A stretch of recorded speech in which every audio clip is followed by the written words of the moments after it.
माननीय सदस्यगण, हम 18वीं लोकसभा के 5वें सत्र की समाप्ति की ओर अग्रसर हैं।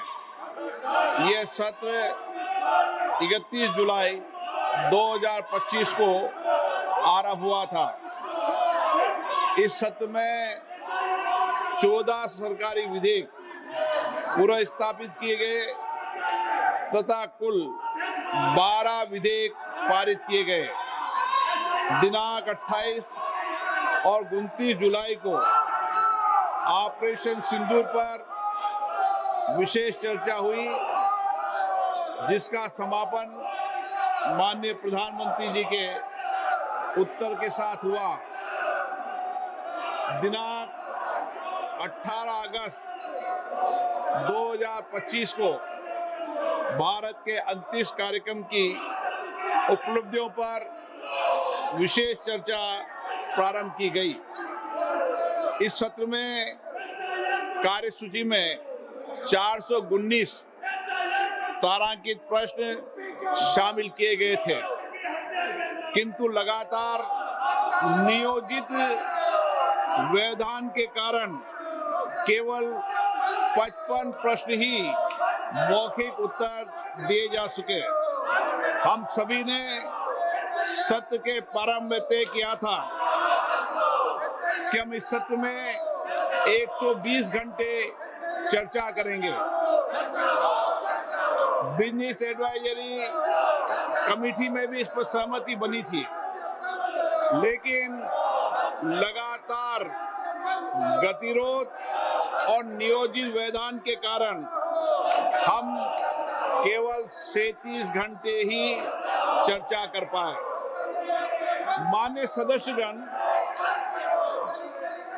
हम सब जनप्रतिनिधि के रूप में हमारे आचरण, हमारी कार्यप्रणाली को पूरा देश देखता है। जनता हमें बहुत उम्मीदों के साथ चुनकर यहाँ पर भेजती है ताकि हम उनकी समस्याएं और व्यापक जनहित के मुद्दों पर, महत्वपूर्ण विधेयकों पर व्यापक चर्चा कर सकें, मर्यादित चर्चा कर सकें।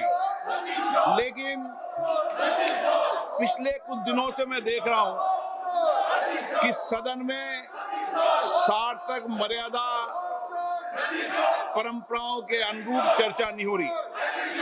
माननीय सदस्यगण, जिस तरीके से सदन के अंदर, सदन के परिसर में जिस तरीके की नारेबाजी हो रही है, जिस तरीके से तख्तियां लेकर माननीय सदस्य आ रहे हैं, नियोजित गतिरोध किया जा रहा है, ये हमारी संसद की परंपराएं नहीं रही है। और विशेष रूप से इस सत्र में जिस भाषा का आचरण किया गया, जिस तरीके की नारेबाजी की गई, ये सदन की मर्यादाओं के अनुरूप नहीं है। हमें एक स्वस्थ परंपराओं का निर्माण करना चाहिए और हमारी कोशिश होनी चाहिए कि हम संसद के अंदर गरिमापूर्ण चर्चा करें। लेकिन मैं लगातार देख रहा हूं नियोजित तरीके से गतिरोध करना, नारेबाजी करना, तख्तियां दे रहना। मैं आपसे आग्रह करना चाहता हूं कि ये देश का सबसे बड़ी लोकतांत्रिक संस्था है, हमें इससे बचने का प्रयास करना चाहिए। और संसद के अंदर भी और संसद के परिसर में भी हमारी भाषा संयमित और मर्यादित होना चाहिए।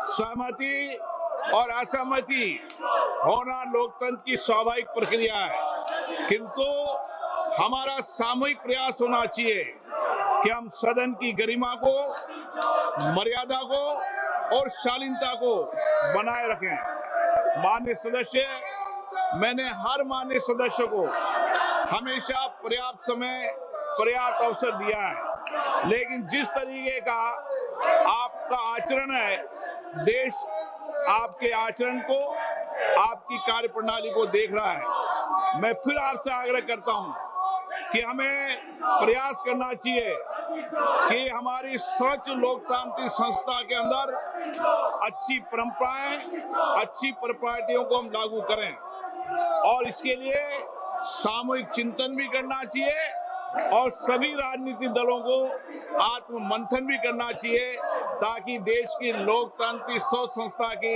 हम मर्यादा को बना रखें और यहाँ अपने आचरण व्यवहार से एक आदर्श स्थापित कर सकें। माननीय सदस्यगण, अंत में मैं सत्र की कार्रवाई में सहयोग हेतु माननीय प्रधानमंत्री जी का, सभापति तालिका के मेरे सहयोगी साथियों का, केंद्रीय मंत्रिमंडल में माननीय सहयोगियों का, नेता प्रतिपक्ष, सभी दलों के माननीय सदस्यों का, मीडिया के प्रतिनिधियों का, लोकसभा सचिवालयों का, संबद्ध एजेंसियों का हार्दिक धन्यवाद व्यक्त करता हूं।